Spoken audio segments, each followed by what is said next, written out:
Everybody, welcome back to Video Game Esoterica and part 2 of our 3DO M2 extravaganza for this fall and winter season. And today we're doing a tour of the entire family of 3DO M2 hardware, or at least the hardware that I have access to. If you don't notice, the FZ-21 has dust on it, and why is that? Well, I left it out for 2 weeks before shooting this because the last time I showed it on camera there was a few bits of dust, and I had 2 different commenters send me threatening emails. So I left it out for you to get more dust on it. Hope you enjoy it. All jokes aside, that really did happen, but let's get into the video. The difference between the FZ-21 and the FZ-35 outside of accessibility is the FZ-35 is an expanded M2 set. But honestly, outside of not having a memory card slot up front or controller ports or a reset button, they do look very similar in design. It's quite interesting, but the big difference is the FZ-35 uses a DVD ROM drive. It can read DVDs and boot from them, and it's actually just a computer DVD ROM stuck in there. Otherwise, they are basically identical, but it is interesting. You get the power button, you get the eject button, but that reset button just couldn't make it from one to the other. You soft reset the FZ-35 from the controller, which can be a little bit weird, but it's just how it works. But the fun thing is, the FZ-35 is marked as the interactive media player. That is how Panasonic sold the M2 technology, and technically this is the M2X. What does the X stand for? No one really knows, but it's probably expanded. Now around the back, they are similar. All of the hookups on the FZ-21 are on the 35, but you can see how much more industrial the FZ-35 design is versus the FZ-21.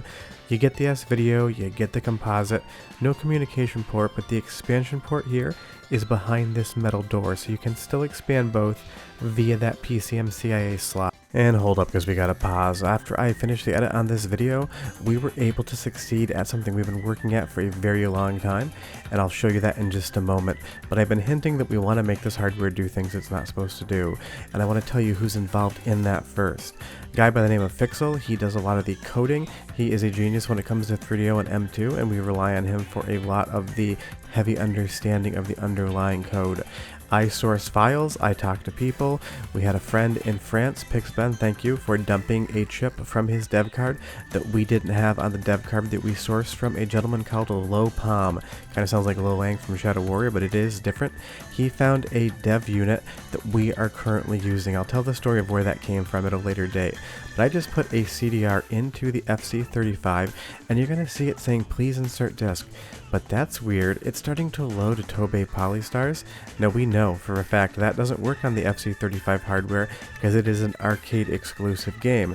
Except for some strange reason it's going through the real-time clock check, and all of a sudden it is executing on the FZ-35. I promise you no camera trickery. Tobe Polystars is playing.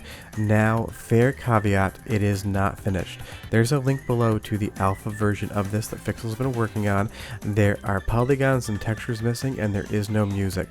It is going to get finished, I assure you of that, but if you want to test and play right now, this is a capture from the FZ-35, you're going to be on the bleeding edge of the M2 becoming a real console. We're finally bringing it to market, for free of course, after so many years.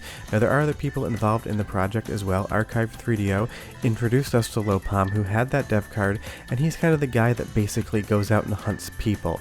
I look for software, I look for rare things, I look for hardware, and try to understand the best I can to help on the real-time clock side where Fixel does all of the heavy lifting with the code. Archive 3DO is a hunter of people, and he does an exceptional job at it. Another person, Trap Exit, he keeps a lot of the repositories that I've linked to for the SDKs or software development kits for 3DO and M2, and Air Fixes. He's just another person who tests. He's always hanging out and helping us where he can. But you'll see here, I just beat stage 1 on a 3DO M2 FZ-35, and that is not supposed to happen. What we are doing is going to bring all 5 Konami M2 arcade games to console quote-unquote hardware, making this a real console. And you can see here, you can even get into the test menu on kiosk hardware and articulate changes. The plan is to do this for both the FZ-35 and the FZ-21, the one that looks like a console. Right now it's just targeting FZ-35 because I need to send my unit down to Florida for Fixel to take apart and better understand, because there's a lot of different drivers that need to be swapped over for these sort of things to work. Konami had custom drivers that need to be pivoted over for controls, for music, and the like. And the FZ-21 has a different structure because some of these games use a later software development kit. But you put this disc in, the FZ-35, it will not boot. But if we put the new CDR in there, it will. And some people complained about the cat pen, they said they didn't like it, so I thought maybe it might like it if I had 8. Really not sure why you guys are commenting and saying that you hate it. 2 people have sent me threatening emails, so I got you guys some extras. But if you want to play this today, the D-pad, up, down, left, and right, or up, down, left, and right. X is going to be coin up. That P or start button is obviously going to be start, and A is bomb and shoot, or B can be bomb if you so choose that way. And let me tell you, when I say the textures aren't working on the FZ-35, that doesn't mean they're not working on a development kit. The development kit is different, and it uses an older software development kit that we can make it run. Pixel's still in the process of making this game run on later software development kit based hardware like the FZ-35. But this is just a taste. We're gonna make sure all 5 games that released on the Konami M2 arcade hardware, that is just a 3DO M2 in disguise, run on console hardware.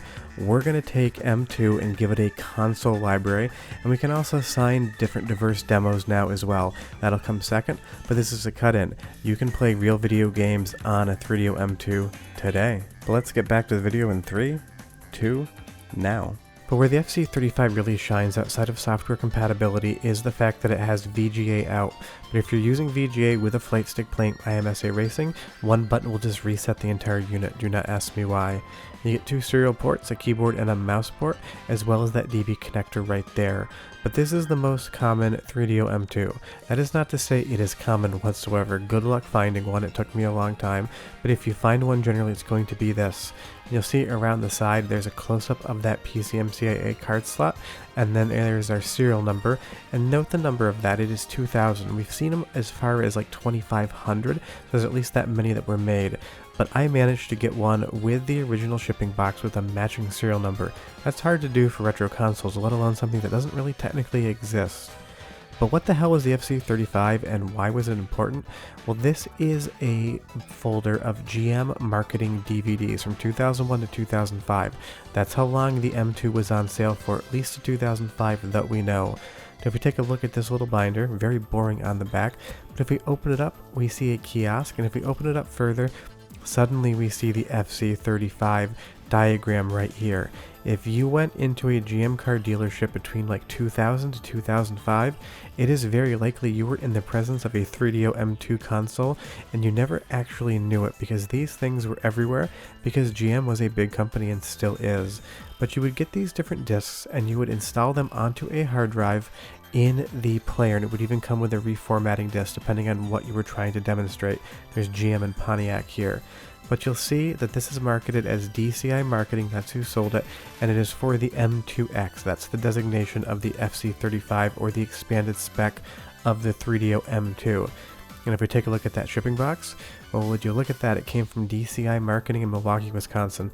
And trust me, don't contact them hoping there's a warehouse full of them. I already tried. There is not whatsoever. But why is the FZ-35 so important outside of it being readily available to find compared to the FZ-21? You might see 1 or 2 of these sell every year. You might see 1 or 2 FZ-21 sell like every 5 years. This will play IMSA Racing because it is unencrypted. Now we are working on changing that, and hopefully that will happen sometime soonish.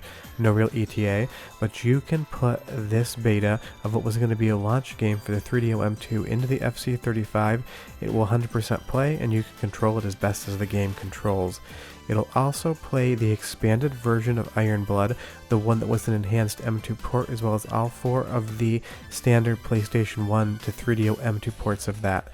It'll also run the demo disc that I released to the public because we didn't have the encryption keys at the point in time that I made that, so we were unable to sign the disc. We now have those encryption keys, so if we do need to sign anything in the future, once we make that tool, we can do it. But you get all of these fun demos, and of course, it will play Pon Pon Land. If you want to catch some 2D dragonflies by pushing controller buttons, you can 100% do that on the FZ-35.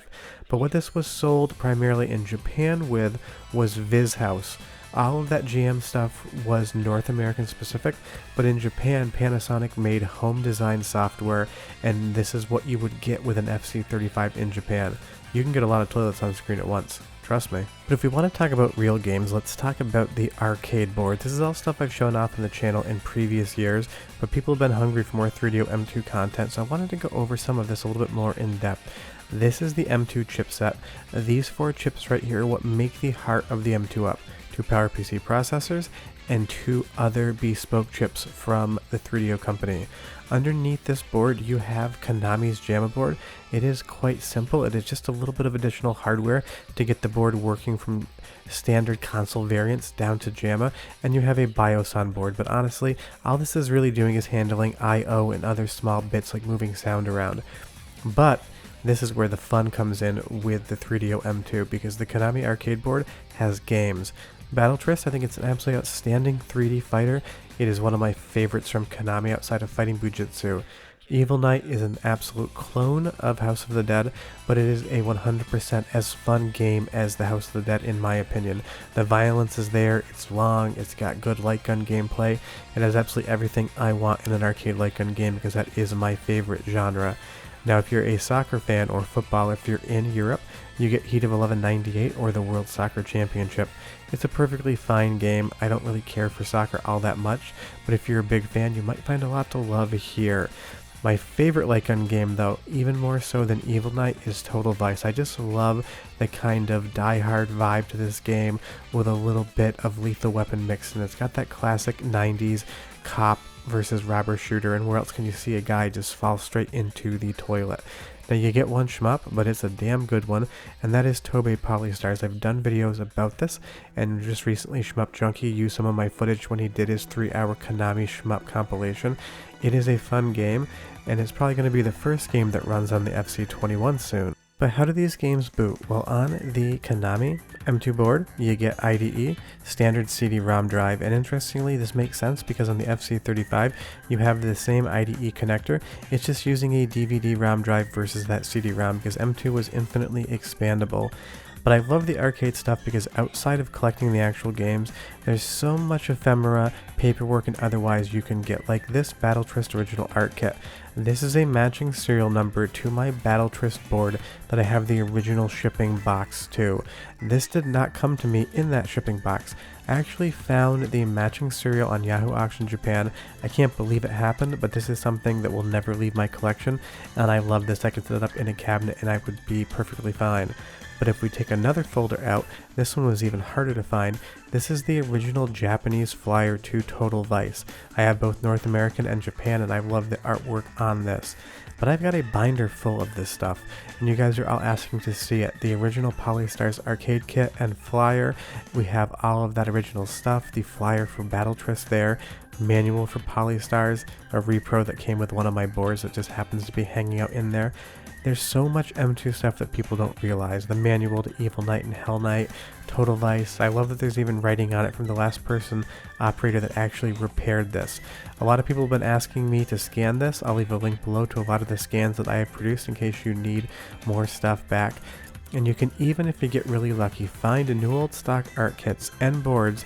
My World Soccer Championship was never used. It was brand new in box, and I have the original art kit with the original pop flyers that have never been folded and never used. It's just so much fun to go through all of this stuff and talk about what it is.